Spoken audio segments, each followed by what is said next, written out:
Okay, share screen. All right. And where am I looking? There's a play button. There we go. All There we right. go. Thanks for joining us today, everyone. Today's topic is growing your database. And that's the key. It's just a number. This is a numbers game. It really is. I mean, it's a relationship business, but you have to have a database of people that you're going to be contacting for a long period of time. If you don't have a database, you're just not serious. I mean, just a little tough love. You're just not serious about your business.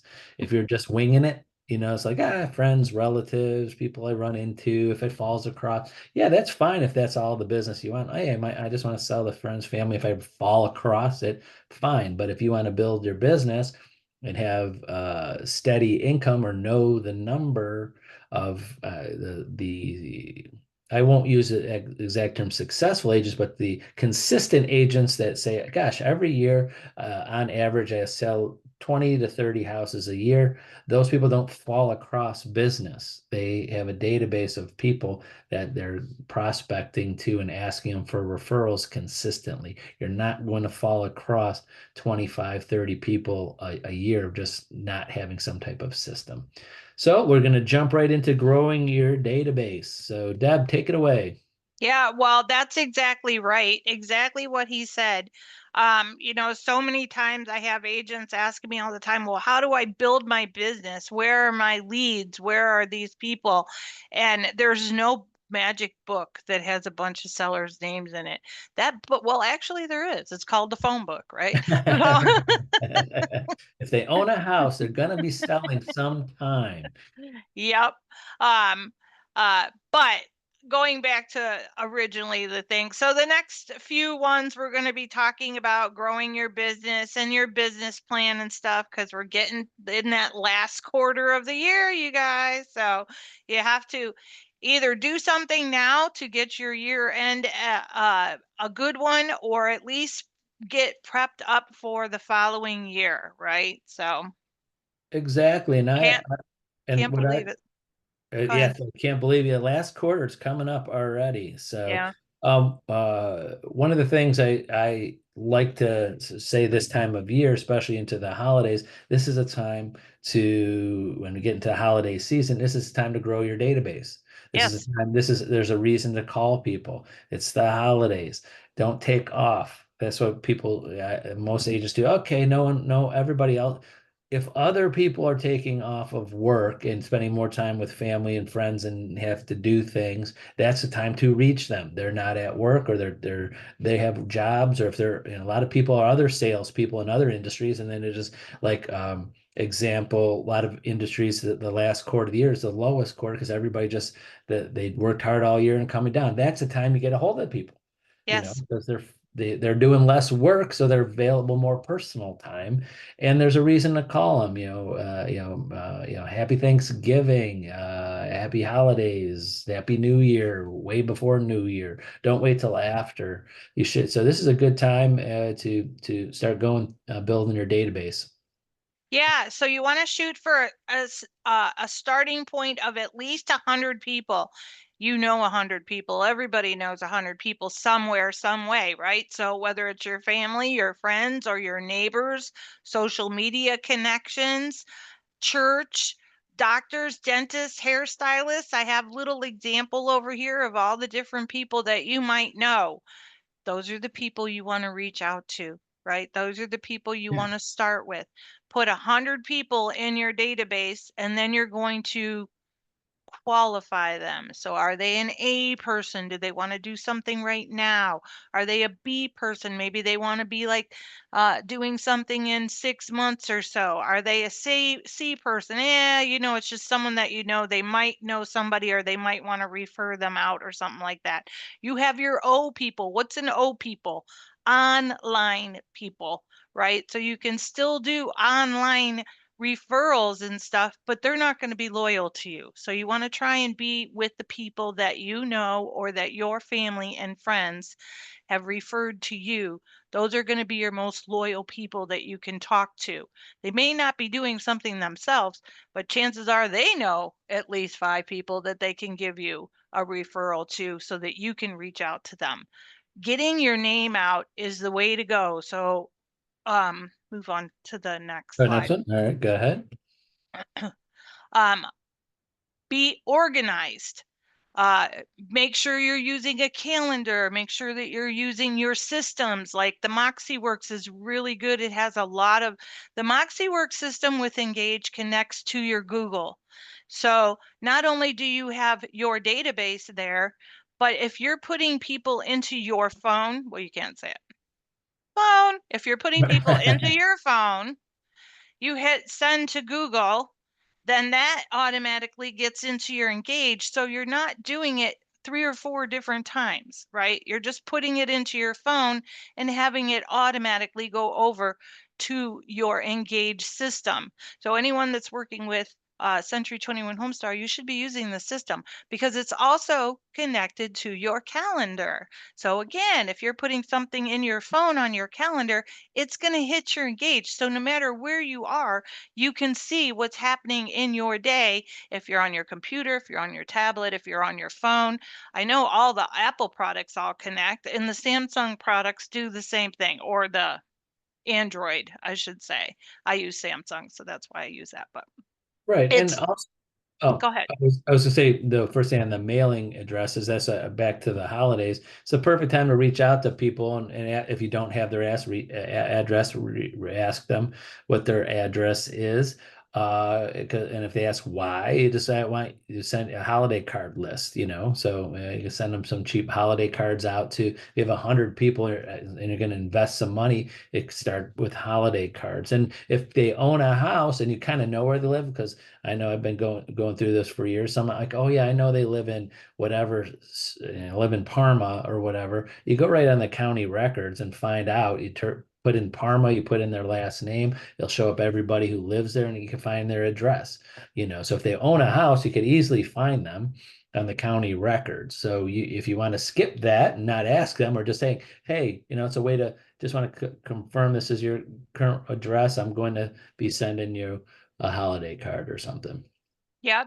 And when you're putting the information into your Engage system, get as much information about that person as possible. So their mailing address, their phone number, email is really important. And then where did you meet? So put notes in there about where you met that person or something that is very familiar about them. Maybe you both have Great Danes, so that's something that you have in common. Maybe you're both sports fanatics, so you're both football fans, or you're both Guardian fans, things like that. Remind yourself, because hopefully you will get to the point where you have so many people, you've got to look at your notes to remember who they are. That's the goal of all of this, right? Keep a calendar with your calls, your emails, and your mailers, and you can do a separate calendar, or you can do all of this in the Engage system. I'm telling you guys, you should be using it because it's very good. Provide value to your people. So yeah, get those cards out there, those personal notes. You can send monthly mailers. You can send emails all through Engage. Moxie Impress has a couple things that for listings and such that you can send out to people. And then you have Moxie Present that has the listing presentation and the buyer's guide. So even if you took like the buyer's guide or the listing presentation and you took one page out of each one of those and use that one page to focus on to post it on your social media, because maybe you're like, I don't have anything to post to get people's interest. Yes, you do. You have a ton of stuff available to you. You just have to use it. You take those apart. Take one Exactly. section of it and post it every week or every 2 weeks or something like that. It's super easy. It does take a little bit of time, but it's how you build your business. Don't forget, you guys are the CEOs of your company. No one's going to do this for you. You have to do it for yourself. Reach out to your accountants or your plumbers or your mortgage lenders. See if they know anybody that needs your assistance, right? Throw a client appreciation party for top clients. If you already have some business, how do you want to give back? You give client appreciation parties. You can go what I call over the top, like Mike does, and give pies to everybody during the holiday season. You can do something like that, or you can do something little. You know, it doesn't have to be super expensive. It's just a thank you for using their services and then hopefully getting a referral along the way. You can Exactly. send them stuff in the mail too. Um, like I, those crumble cookies aren't that right. expensive. You can send those out. You can send out candy and stuff like that. I'm sorry, I rattle on the subject, but go ahead. No, there's something. It's just if if I could had anybody do exactly what I would love them to do is that when you have a check and you have a commission check, put some of that money aside for just that person. So hypothetically, you go like, hey, I want to send these people a gift once a year, like a pie or candy or something, or twice a year, maybe a holiday at the end, whatever. Put a dollar amount that hypothetically it's $25 to do it. And if you take $500 out of your check and say, I'm going to use this money, example, if it's a $5,000 commission check and you take 10% to reinvest it in those people to get more referrals and then send them two things a year for 10 years.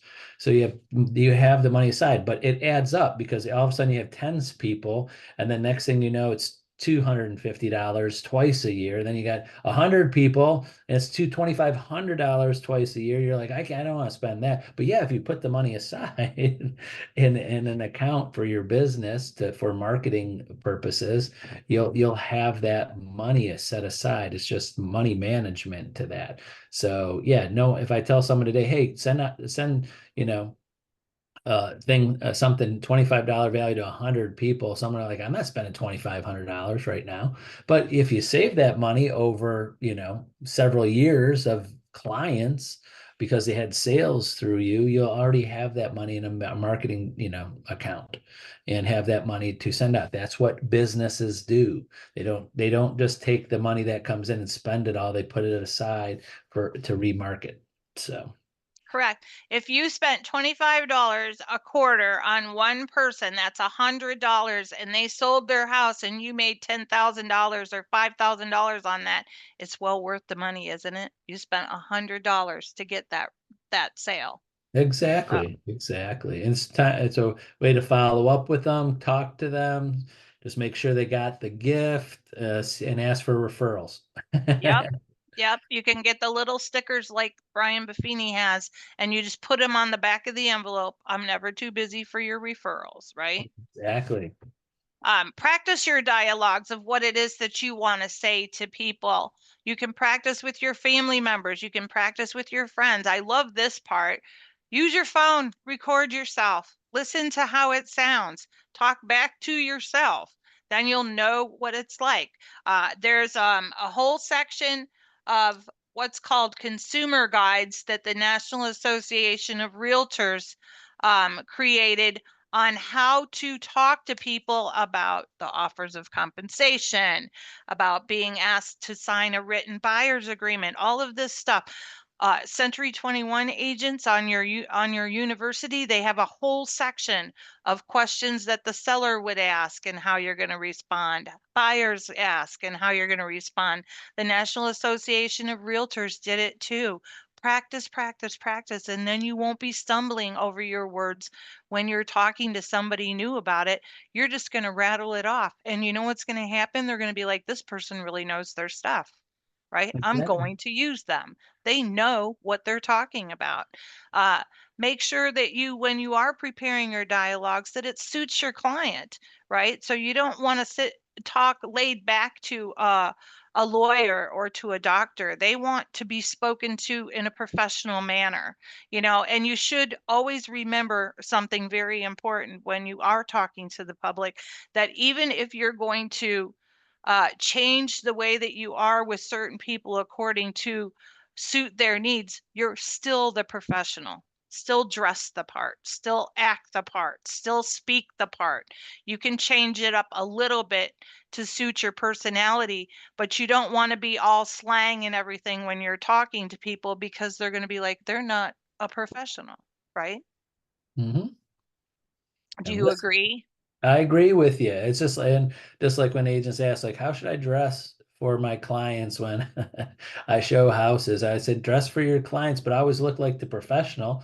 You don't have to wear a full-blown suit if the people are not, that type of client, or they don't think that, because I've had, back in the day of me out there on the streets and showing houses, some people like, I don't want to see you in like a full-blown suit. It's too professional for me. Maybe just a sport coat and pants and things like. But yeah, I always say, when if the other agent happens to be at the house and or seller, you got to make sure you look like the agent.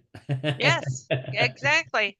So Exactly that. You want to yeah, dress as, it can be business casual. There's nothing wrong with that, but you don't want to be running in with a tank top and short shorts because it's 90 degrees outside. Sometimes we got to suck it up, right? right, Or vice exactly, versa if it's super cold outside too. Remember that it's okay to keep those boots in your trunk of your car, because right. especially in Ohio, you Yes, might need them with the rainy weather or with the snow and stuff like that. So be prepared, but always be the professional. that's right. And listen to the other party. Yep. You want to listen to what they're saying, and ask open-ended questions so that you can figure out where their mindset is and stuff. But listen, don't just think that you know the person that you're talking to, because they might be a family member or a friend, and you think you know everything that you have to know about them. And you might come to find out later that they decide to go use someone else because you weren't listening to what they actually said. You were taking advantage of the fact that you knew them personally and thought you knew what was best for them. Right. All right. You can always reach out to us if you want some information on those guides. I can help you with that. Of course, we're always available for your questions and stuff too. We're here to help you build your business, but we cannot do it for you. You have to do it for yourself. Um, Exactly.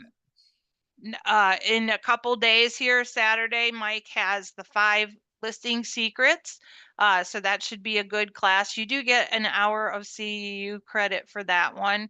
October 3rd, Hash is doing spooky mortgage issues. That's always a good one. He gives you scenarios of things that you do not want to see in your Right. transaction. Mike is going to talk about DocuSign versus Loop. So he actually goes through DocuSign and shows you how to use it in that one, and you get an hour of CEU credit for that. So that's pretty good. And then he also has Core Law coming up in November 16th, which I was so happy that he added that because I Yes. needed it. I'm like, I need law. You got to teach law. So we all have to do our CEUs. That's Don't right. forget that Uh, you can always find classes even when Tony and I are not doing these on Tuesdays. If you go to the freeohioce.com, we always have a list of classes on there for you. So, and that's it. Let's see oh, here. I think I forgot to put the goodie in there today. Oh yeah, you did. All right, I'll next have to week do we'll have two next two. week. Yes, two I for forgot the next week. goodie. That's I'm yeah. sorry, you guys. That's all right. But like you started saying, Debbie, in the beginning, this is the time to start doing this. This October 1st should be like the beginning of your marketing and your prospecting of your year, not January 1st. This should be your busy time of organizing, reaching out to people, building your database. What's clearing it out, because you're like, there might be people in there like, I got these people I've never even talked to, don't know me, and I never reach out. They never answer their phone, they never reach out. But yeah, this is the time to work on it. And so in October, so then November, December, during the holiday season, you're starting to reach out to people and you're hitting the ground running after the first of the year. So that's it. So remember, we're always here. Reach out to Deborah or myself. We're happy to help you out and spend the time to help you with your business. So that's it for today. Thanks for watching. Bye. Bye bye.